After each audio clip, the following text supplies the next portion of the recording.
नमस्ते साथियों, कैसे हैं आप लोग। आशा करता हूं कि आप लोग ठीक तरह से होंगे और अपना अध्ययन ठीक तरह से कर रहे होंगे। भारतीय राज्य व्यवस्था का यह 53वां व्याख्यान है और इस व्याख्यान के अंतर्गत हम मंत्रिपरिषद, कैबिनेट मंत्री सहित कैबिनेट में जो कि किचन कैबिनेट होती है उसको समझने का प्रयास करेंगे।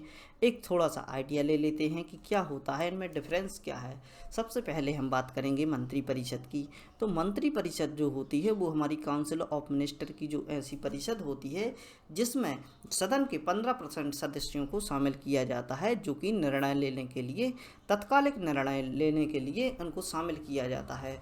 अब ऐसी भी सिचुएशन आती है जब और ऐसी कंडीशन आ जाती है कि हाल ही में किसी निर्णय को लेना है, तो इसके लिए सहायता ली जाती है कैबिनेट मंत्रियों की। तो यहाँ पर हम देख सकते हैं कि इन्हीं सदस्यों में से, मंत्रिपरिषद के सदस्यों में से क्या चुन लिया जाता है, कैबिनेट मंत्रियों को चुन लिया जाता है। और कैबिनेट मंत्रियों के अलावा किचन कैबिनेट की बात करें तो हम देख सकते हैं कि प्रधानमंत्री जी के जो चहीते होते हैं, कुछ ऐसे व्यक्ति होते हैं जिनकी सलाह लेना वह आवश्यक समझते हैं, तो ऐसे व्यक्तियों को शामिल किया जाता था, जो कि पिछले कुछ वर्षों में किया जाता था। तो यहाँ पर हम समझ सकते हैं कि किचन कैबिनेट की बात आज़ादी के बाद से ही प्रारंभ हो गई थी। जो कि जवाहरलाल नेहरू हुआ करते थे, उनके कुछ मित्र हुआ करते थे, कुछ ऐसे नेता हुआ करते थे जो कि ज्ञानी हुआ करते थे, जो कि राजनीतिक मामलों में बहुत ही अच्छा ज्ञान रखते थे। तो उनके द्वारा अपनी एक किचन कैबिनेट बनाई गई थी। इसी चीज़ को बढ़ाते हुए इंदिरा गांधी जी द्वारा भी कैबिनेट अलग रखी गई। और व्याख्यान प्रारंभ करने से पहले आपके लिए एक क्वेश्चन है, जो यहाँ पर हम देख सकते हैं कि इस पिक में इंदिरा गांधी के साथ इनके छोटे पुत्र संजय गांधी जी है। यह किस राजनीतिक पद पर हुआ करते थे, यह प्रश्न का जवाब आपको कमेंट बॉक्स में देना है। यदि आप नहीं दे पाते तो इसका आंसर आपको वीडियो के अंत तक मिल ही जाएगा। चलिए प्रारंभ करते हैं आज का व्याख्यान और समझने का प्रयास करते हैं मंत्रिपरिषद, कैबिनेट मंत्री तथा किचन कैबिनेट के बारे में। लेक्चर प्रारंभ करने से पहले हम सबसे पहले देखते हैं कि मंत्रिपरिषद क्या है व कैबिनेट मंत्री क्या है। इन दोनों के बारे में जानकारी आपको यहाँ इस स्लाइड से प्राप्त हो जाएगी। मंत्रिपरिषद इस प्रकार की होती है जिस प्रकार की मुगल काल में जो दरबार हुआ करता था। दरबार में आपको पता होगा कि मुल्ला दो प्याजा इनके जो कि साथ में हुआ करते थे, अकबर के मित्र बीरबल, जिनकी कहानियाँ आपने बहुत सी सुनी होगी, और भी टोडरमल जैसे व्यक्ति जो कि राज्य की व्यवस्था यानी अर्थव्यवस्था से संबंधित मंत्री हुआ करते थे। तो इसी प्रकार वर्तमान समय में भी मंत्रिपरिषद बनाई जाती है, जो कि किसके सलाहकार होते हैं, प्रधानमंत्री के सलाहकार होते हैं। और इनडायरेक्टली जो हम देख सकें तो यह जो निर्णय लेते हैं वह किसके लिए लेते हैं, राष्ट्रपति के लिए लेते हैं। और इसमें मध्यस्थता का कार्य किसके द्वारा किया जाता है, हमारे प्रधानमंत्री जी के द्वारा किया जाता है। संवैधानिक प्रावधानों को देखें तो मंत्रिपरिषद के बारे में संवैधानिक प्रावधान आर्टिकल 74 में दिए गए हैं। अब आप सोच रहे होंगे आर्टिकल 74 तो बात करता है प्रधानमंत्री की, तो प्रधानमंत्री के पद के साथ ही कैबिनेट की बात होने लगती है कि आर्टिकल 74 कहता है कि भारत का एक प्रधानमंत्री व उसकी मंत्रिपरिषद होनी चाहिए जो राष्ट्रपति को सलाह देने का कार्य करे। मंत्रिपरिषद के अध्यक्ष होते हैं प्रधानमंत्री, जो कि अपनी परिषद के साथ कुछ डिस्कस करके, कुछ निर्णय लेके किसके पास जाते हैं, राष्ट्रपति के पास जाते हैं। तो हमने यहाँ पर समझा कि मंत्रिपरिषद क्या है और इसके कार्य क्या हैं। मंत्रिपरिषद वह होती है जो कि सलाह देने का कार्य करती है राष्ट्रपति को। इसके अध्यक्ष होते हैं प्रधानमंत्री, और जो निर्णय इनके द्वारा दिया जाता है उसके लिए राष्ट्रपति क्या होते हैं, बाध्य होते हैं। उनके द्वारा जो भी निर्णय यहाँ पर लिया जाता है, चूँकि यह जनता के द्वारा चुनकर गए हुए हैं, और यहाँ पर हम देख सकते हैं इनके द्वारा लिए हुए निर्णय किसके लिए होते हैं, राष्ट्रपति के लिए बाध्य होते हैं। एक बात और आपने समझी होगी कि इनकी जो निर्णय लेने की शक्ति होती है इस प्रकार की होती है कि उनको किसी भी कोर्ट में चुनौती नहीं दी जा सकती। अतः हम देख सकते हैं कि इस पर जुडिशरी जो प्रोसीजर होती है वह नहीं चलाई जा सकती। आगे देखते हैं, मंत्रिपरिषद के अंतर्गत 3 प्रकार के मंत्रियों को शामिल किया जाता है। इसमें आपको याद रखना है, इसमें कैबिनेट मंत्री भी होती हैं जो किसके अंतर्गत आते हैं, मंत्रिपरिषद के अंतर्गत आते हैं। राज्य मंत्री भी होते हैं और उप मंत्री भी होते हैं। चलिए, इन सबको तो हमने देखा कि 3 प्रकार के मंत्री होते हैं वह परिषद का हिस्सा हुआ करते हैं। और आप यहाँ पर आपको समझना चाहिए कि कैबिनेट मंत्री क्या है। मंत्रिपरिषद समझ लिया, अब कैबिनेट मंत्री होते हैं वह मंत्रिपरिषद का ही हिस्सा हुआ करते हैं। यहाँ पर आप पढ़िए, प्रधानमंत्री की कैबिनेट में मंत्री परिषद में से ही कुछ विशेष व्यक्तियों को छांट लिया जाता है, कुछ विशेष मंत्रियों को छांट लिया जाता है जो कि मंत्रालयों के अध्यक्ष होते हैं। जैसे कि हमने देखा कि विदेशी समझौतों के लिए हमने एस जयशंकर जी को रखा है, और भी जो भी यहाँ पर निर्णय लिए जाते हैं, सेना से संबंधित निर्णय लिए जाते हैं, महिला एवं बाल विकास से संबंधित निर्णय लिए जाते हैं, तो इनकी अलग अलग अपनी एक मिनिस्ट्री हुआ करती है। इन्हीं मिनिस्ट्री के जो अध्यक्ष होते हैं या इसके अलावा भी जो यहाँ पर सदस्य होते हैं जिनके निर्णय आवश्यक होते हैं, उनको कैबिनेट में शामिल कर लिया जाता है। यदि इनका फोरम पूरा नहीं होता, यह मंत्री अल्प रूप से क्या होते हैं, मंत्री परिषद ही होते हैं। लेकिन हम यहाँ पर स्पष्ट रूप से समझ सकते हैं कि इनके जो निर्णय होते हैं वह सारे परिषद के निर्णय के समान माने जाते हैं। यदि यह कोई भी निर्णय ले लेते हैं और राष्ट्रपति के यहाँ तक पहुँचा देते हैं तो इनके निर्णय भी मान लिए जाते हैं। इसमें यह नहीं देखा जाता है कि पूरी परिषद के द्वारा निर्णय लिए गए हैं। लेकिन एक बात और होती है कि इनके जो निर्णय लिए जाते हैं, इनकी जो व्याख्या है वह मंत्री परिषद के सामने करनी होती है, वह बाद में भी कर सकते हैं। यह तत्कालीन निर्णय लेने के लिए ही बनाए जाते हैं। तो आपने यहाँ पर कैबिनेट मंत्री और मंत्री परिषद को स्पष्ट रूप से समझा। अब हम थोड़ा सा अंतर देखते हैं मंत्री परिषद और कैबिनेट मंत्री में क्या होता है। सबसे पहले हम मंत्री परिषद की बात करें तो इसमें 3 प्रकार के मंत्री आते हैं जिनकी संख्या 80 होती है। तो 80 की संख्या में जब इतने सारे मेंबर होंगे तो उनको एक साथ लाना मुश्किल हो जाता है, इसलिए किसको चुना जाता है, कैबिनेट मंत्रियों को चुना जाता है। और जानकारी लेते हैं कि इसकी जो संख्या होती है वह सदन की 15% होती है, यानी 545, और जो सदन की संख्या होती है उसमें से इसका जो 15% हिस्सा होता है, यानी हम यहाँ पर देख सकते हैं कि जो 80 का 15% हिस्सा होता है उनके द्वारा 15 से 20 जो की जाते हैं, तो इनके लिए क्या चुन लिया जाता है, इनके लिए कैबिनेट मंत्री के रूप में चुन लिया जाता है। इनके द्वारा कैबिनेट से प्राप्त निर्णयों को स्वीकारिता देनी होती है। यानी यहाँ पर हम देख सकते हैं कि कैबिनेट से प्राप्त जो भी निर्णय होते हैं, यानी जो छोटी सी यहाँ पर काउंसिल बनाई हुई है जिसे कैबिनेट भी कहा जाता है, तो कैबिनेट के जो निर्णय होते हैं वह इन निर्णयों पर सहमति देने के लिए, स्वीकारिता देने के लिए बाध्य होते हैं। यानी मंत्री परिषद के पास यदि कैबिनेट का कोई भी निर्णय आता है तो उनको पास ही करना पड़ता है, उस पर स्वीकारिता देनी ही होती है। आर्टिकल 74, आर्टिकल 75 में मंत्री परिषद के प्रावधान दिए गए हैं, जो कि हम देख सकते हैं कि मंत्री परिषद है, इसके प्रावधान कहाँ पर दिए गए हैं, आर्टिकल 74 एवं 75 में दिए गए हैं। अब कैबिनेट मंत्रियों को समझें। यह मंत्री परिषद निकल कर आते हैं, इनकी संख्या 15 से 20 होती है, जो कि यहाँ पर हम देख सकते हैं कि मंत्री परिषद का 15% हिस्सा यह हुआ करते हैं। इन्हीं के द्वारा सर्वप्रथम निर्णय लिए जाते हैं तथा मंत्री परिषद को जानकारी दे दी जाती है। सबसे पहले सलाह किससे होती है, कैबिनेट से होती है। मंत्री परिषद तक यह जानकारी पहुँचा देते हैं और इसके बाद हम देखते हैं कि जो भी निर्णय है वह कहाँ पर, राष्ट्रपति के पास पहुँच जाता है, तो उसे भी स्वीकारिता देनी होती है।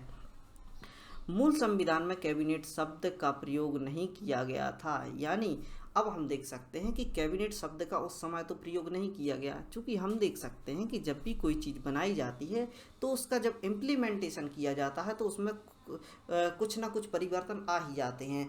और हम देख सकते हैं कि जब संविधान को बनाया गया और उसके बाद क्या होना था, उसका इम्प्लीमेंट होना था, उसके अनुसार देश के प्रशासन को चलना था।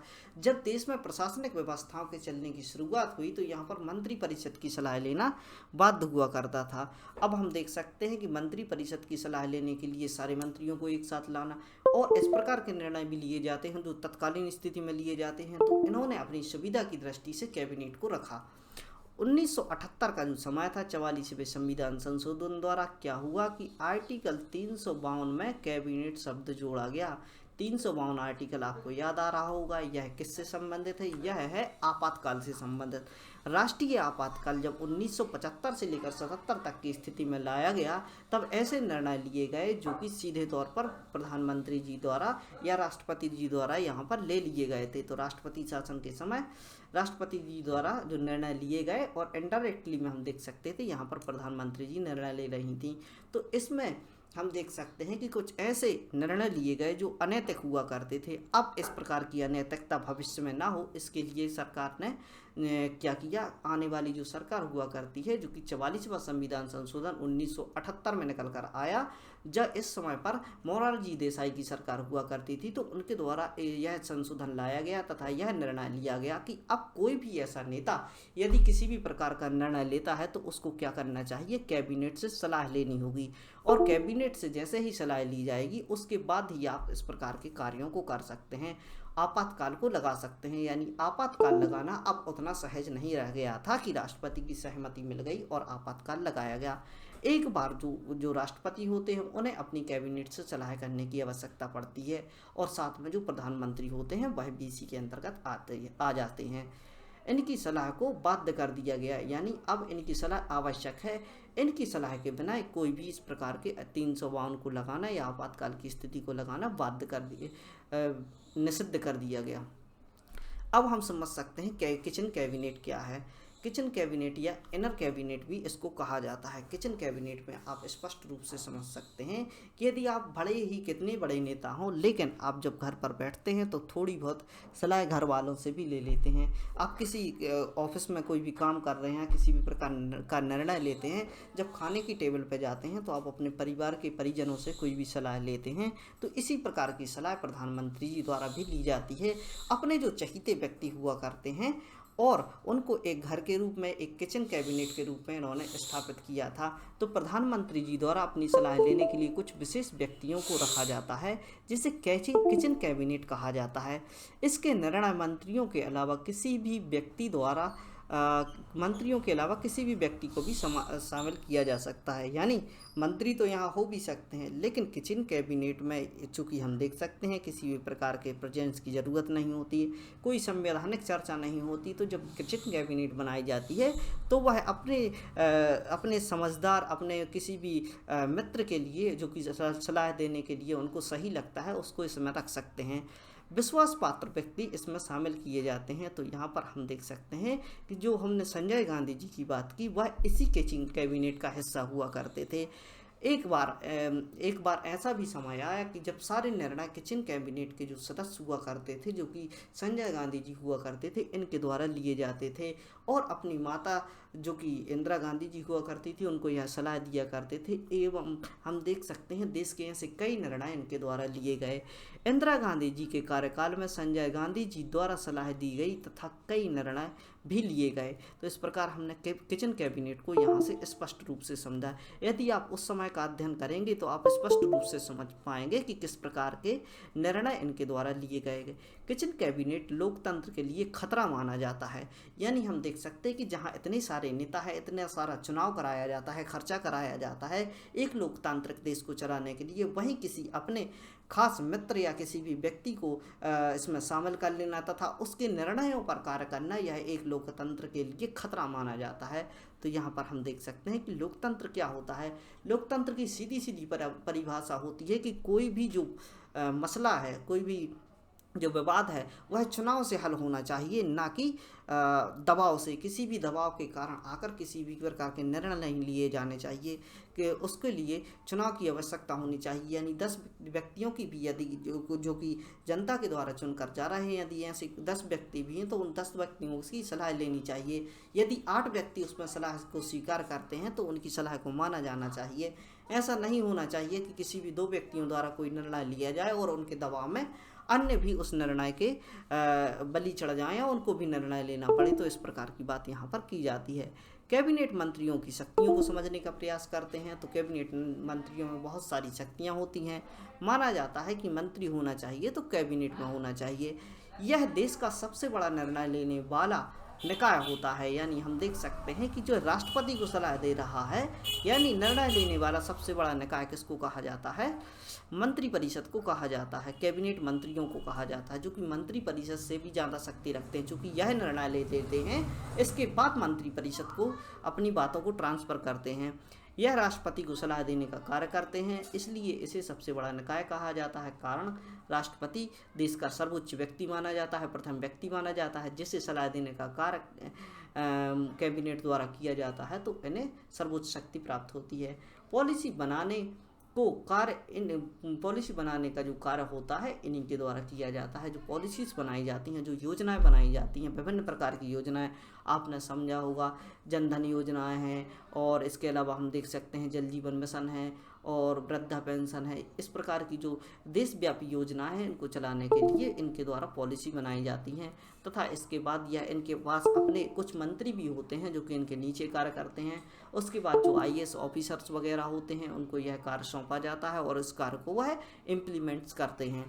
आपातकाल या आपदा आने पर निर्णय लेने का कार्य इन्हीं के द्वारा किया जाता है। अब पता चला कि किसी भी त्रासदी की जो संभावना नहीं थी, एकदम से कोई भी त्रासदी आ जाती है, कोई विदेशी हमला हो जाता है, या पर हम देख सकते हैं कि जैसे कि उत्तराखंड की त्रासदी आई थी, तो इस समय पर चीज़ों को निपटाने के लिए, उस समस्या का समाधान खोजने के लिए कैबिनेट के कुछ मंत्रियों को बुला लिया जाता है, जिनकी संख्या 10 से 15 होती है। उनको आराम से बुलाया जाता है, कोई भी निर्णय लिया जाता है और उसको पास कराकर कार्य प्रारंभ कर दिया जाता है। उसके बाद काउंसिल में बात रखी जाती है। काउंसिल के बाद हम देख सकते हैं कि सदन में बात रखी जाती है, जहां पर बहुत सारे ढेर सारे मेंबर आते हैं। विदेशी मुद्दों के लिए योजनाएं बनाना, यानी हम देख सकते हैं एक्सटर्नल अफेयर मिनिस्टर होते हैं जो कि विदेशी मुद्दों से संबंधित योजना बनाते हैं, वह भी कैबिनेट का हिस्सा हुआ करते हैं। विदेशी समझौतों को सुधारने के लिए जैसे कि हम देख सकते हैं कि भारत द्वारा प्रधानमंत्री के द्वारा विदेशों में विजिट की जाती है, और कई अन्य व्यक्ति भी जो मंत्री होते हैं उनके द्वारा राजदूत बनकर भी विदेशों की यात्राएं की जाती हैं। यहाँ पर हमने देखा कि विदेशों की यात्रा में जो हमारे विदेश मंत्री भी शामिल होते हैं और जो कि रक्षा मंत्री भी शामिल होते हैं। हमने देखा कि राजनाथ सिंह द्वारा देश के पड़ोसी जो देश हुआ करते हैं उनकी यात्राएं की जाती हैं। तो इस प्रकार जो कैबिनेट के मंत्री होते हैं वह इस प्रकार के कार्य भी करते हैं ताकि इनके पड़ोसियों के साथ तथा वैश्विक जगत में अपनी पहचान को बनाया जा सके तथा संबंधों को सुधारने का कार्य यहाँ पर किया जा सके। ज़्यादातर शक्तियाँ कैबिनेट के समक्ष ही होती हैं। जो देश की शक्तियाँ होती हैं वह ज़्यादातर कैबिनेट के समक्ष होती हैं। तो इस प्रकार आपने कैबिनेट, किचन कैबिनेट तथा मंत्री परिषद को स्पष्ट रूप से समझा, और इसी प्रकार के अध्ययन के लिए बने रहें study right by Mani Pandey से और करते रहें अपना अध्ययन। पॉलिटी के आपके पास 53 व्याख्यान आ चुके हैं, हिस्ट्री के भी व्याख्यान आपके पास पूरे आ चुके हैं। तो इस प्रकार आप अपने अध्ययन को जारी रख सकते हैं। इसी प्रकार पढ़ते रहिए, खुश रहिए। जय हिंद, भारत माता की जय। और ऐसे बच्चों तक इन लेक्चर्स को पहुँचाने का प्रयास करें जो इस प्रकार की शिक्षा प्राप्त करना चाहते हैं। धन्यवाद।